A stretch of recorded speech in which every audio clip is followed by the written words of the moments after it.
कुरान में तो कहीं वक्त का जिक्र नहीं है, लेकिन कुरान में बार बार कहा गया है पैसा खर्च करो। किस पे? गरीब पे, कमजोर पे।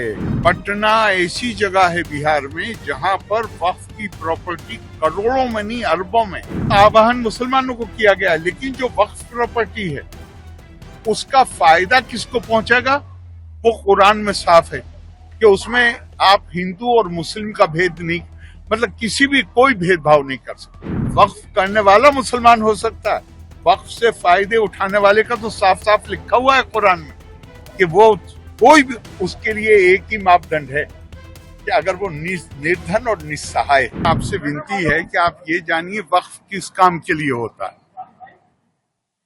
वक्फ होता है धर्मार्थ का काम करने के। कुरान में तो कहीं वक्फ का जिक्र नहीं है, लेकिन कुरान में बार बार कहा गया है पैसा खर्च करो। किस पे? गरीब पे, कमजोर पे, जो बिल्कुल डेस्टिट्यूट को क्या कहते हैं, जो निस्सहाय पे, जिसका कोई नहीं है, उस पर खर्च करो। तो वक्फ की तो उस वक्त कोई सोच भी नहीं सकता था, लेकिन चूंकि इस पे धर्मार्थ के काम में पैसा खर्च करने का आह्वान किया गया है बार बार, तो बाद के लोगों ने सोचा कि एक तो व्यक्ति पैसा खर्च करता है, एक कोई संस्थाएं बना दी जाएं। अब वो संस्था बन गई। अब आपसे मैं हापुड़ में ही पूछता हूं, कोई तो वक्फ होगा यहाँ पे या नहीं है? कोई अस्पताल है वक्फ जिसे चला रहा हो? कोई स्कूल है? कोई अनाथालय है? कोई पियाऊ है? कोई और धर्मार्थ का? यहाँ तो छोड़िए, ये तो छोटी जगह है। दिल्ली में नहीं है, लखनऊ में नहीं है। हाँ, वक्फ की प्रॉपर्टी पे आपको क्या मिलेगा? बेंगलोर शहर के बीचों बीच में प्राइम प्रॉपर्टी, बहुत थोड़े से किराए पे आईटीसी को लीज पे 99 साल की दे दी होटल चलाने। अब वक्फ की प्रॉपर्टी का इसके लिए कि वहां पे होटल चलवाइए और थोड़ा सा किराया।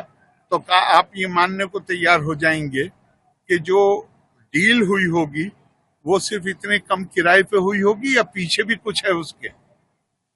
पटना ऐसी जगह है बिहार में जहां पर वक्फ की प्रॉपर्टी करोड़ों में नहीं अरबों में एक कहीं एक छोटा मोटी भी संस्था नहीं है। अच्छा, इसमें एक बात और ध्यान रखने की, वक्फ करने के लिए हमारा कानून इजाजत देता था किसी गैर मुस्लिम को कि वो वक्फ कर दे, वो अलग बात है। लेकिन जो आवाहन किया गया है वो मुसलमानों से किया गया है कि भाई अपनी प्रॉपर्टी को गरीब आदमी पे, अपने पैसे को गरीब आदमी पे खर्च करो। वो तो आवाहन मुसलमानों को किया गया है, लेकिन जो वक्फ प्रॉपर्टी है उसका फायदा किसको पहुंचेगा वो कुरान में साफ है कि उसमें आप हिंदू और मुस्लिम का भेद नहीं, मतलब किसी भी कोई भेदभाव नहीं कर सकते।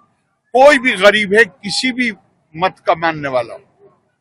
तो एक तरह से जो नॉन मुस्लिम गरीब है वो भी स्टेक होल्डर है। और मैं पढ़ दूं, आप कहें तो कुरान की आयत, इन्नमस सदकातु लिल फुकराए वल मसाकीन।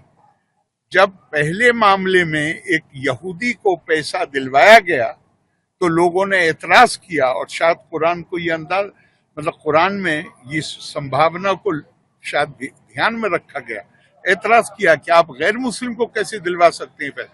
उन्होंने कहा गौर से पढ़ो, यह है कि फकीर मुस्लिम निर्धन के लिए है और मिस्कीन गैर मुस्लिम निर्धन के लिए। तो अब मैं मानिए मैं नॉन मुस्लिम, मैं नहीं हूं मुस्लिम और गरीब हूं, तो मेरा अधिकार है वक्फ की प्रॉपर्टी। वक्फ करने वाला मुसलमान हो सकता है, वक्फ से फायदे उठाने वाले का तो साफ साफ लिखा हुआ है कुरान में कि वो कोई भी उसके लिए एक ही मापदंड है कि अगर वो निर्धन और निस्सहाय तो उसका अधिकार।